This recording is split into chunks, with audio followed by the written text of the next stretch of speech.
একটা গেট পার হইলাম, আর গেট ওই যে ছাগল। আমার এই ছাগলগুলোর প্রতি খুবই মায়া। এই দেখেন কত ঘাস, যেখানে পানি পড়ে সেখানে ঘাস হয়। সৌদি আরব মরুভূমির দেশ, মরুভূমির দেশ। তো যদি এই দেশে পাল্লায় বৃষ্টি দিত তাহলে মরুভূমি থাকতো না, তার প্রমাণ দেখেন। বাংলাদেশের মতো দুর্বা গাছ জ্বালাইছে। ওরা মনে করছে আমি ওদের জন্য খাবার নিয়ে আসছি। ঠিক আছে, খাবার আছে বাসায়, নিয়ে আসি নেই। যদি কফিলের বাবা দেখে যে আমি খাবার টাবার নিয়ে এখানে ছাগল রে দিতেছি, আমার গার বোঝেন তুই গেছিস কে ওই জায়গা, আইসোস কে। ঠিক আছে, ভালো লাগে, খুব মায়া লাগে। একটা ছাগল যদি আমার আদর করে পালতে দিত, আমি আদর করে পালতাম। ঠিক আছে, হাতে করে গোসল করাতাম, খাওয়াইতাম, আমি করতাম। আমার খুব শখ পশু পাখি পালার, খুব শখ। ইনশাআল্লাহ কোনোদিন যদি বাইসে থাকি দেশে যাই, ছাগল পাগলুম, মুরগি পালুম, তারপরে হাঁস পালুম, সবকিছু।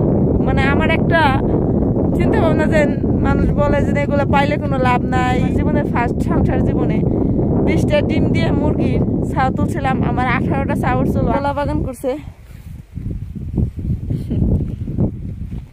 আইসি যখন ঘুরে ঘুরে দেখে যাই সবকিছু।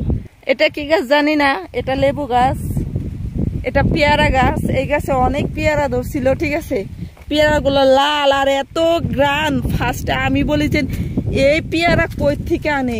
পরে একদিনকে খুঁজতে খুঁজতে আইসে দেখি গাছে পাইকে লাল হয়ে রয়েছে পেয়ারা। ও মা গো, আলহামদুলিল্লাহ, বছরে একবার হইলো ঠিক আছে বাংলাদেশের গাছের পেয়ারার মতো পেয়ারা খাইতে পারি। মাশাল্লাহ মাশাল্লাহ, এই গাছটা অনেক সুন্দর।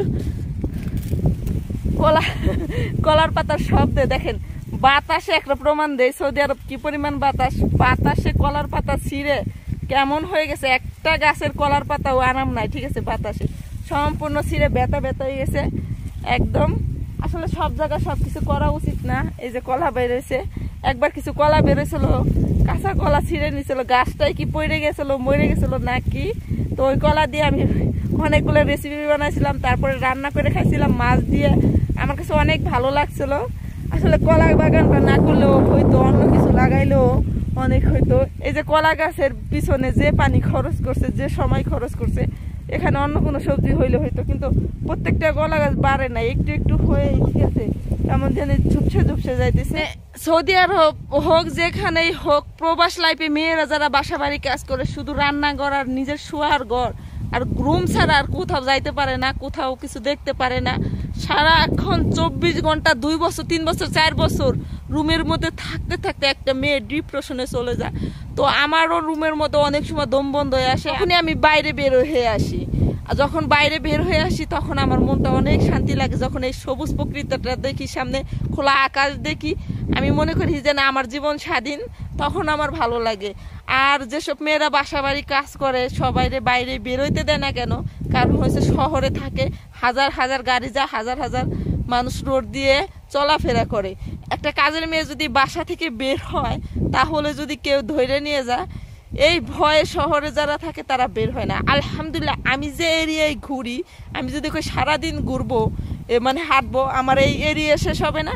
আর এখানে এদের আত্মীয় স্বজন ছাড়া বাইরের লোক কেউ ঢুকবেও না, ঢোকার কোনো পারমিশনও নাই, আর এখানে আসবেও না। তো সেই থেকে আর বিশ্বের জিনিসটা বড়, আমার পাসপোর্ট কিন্তু আমার কাছে। কফিল জীবনও আমার পাসপোর্ট নাই, আমি যে কোনো সময় যেখানে যাইতে পারি। কিন্তু আমার প্রতি একটা বিশ্বাস তাদের হয়ে গেছে। আর আমিও একটা যে আমি যত কষ্টই করি, যত অল্প বেতনে চাকরি করি, জীবনে কোনোদিন কোথাও পলাবো না। অনেক কিছু শেয়ার করলাম, সূর্যটা একদম মাথার উপরে। তো ভালো থাকবেন সবাই। এই জায়গায় কি রাখছে, অস্ত্রপাতি রেখে দিছে, অস্ত্রপাতি রাখার জায়গা দেখেন, কত কিছু যে এদের বাসার মধ্যে আছে।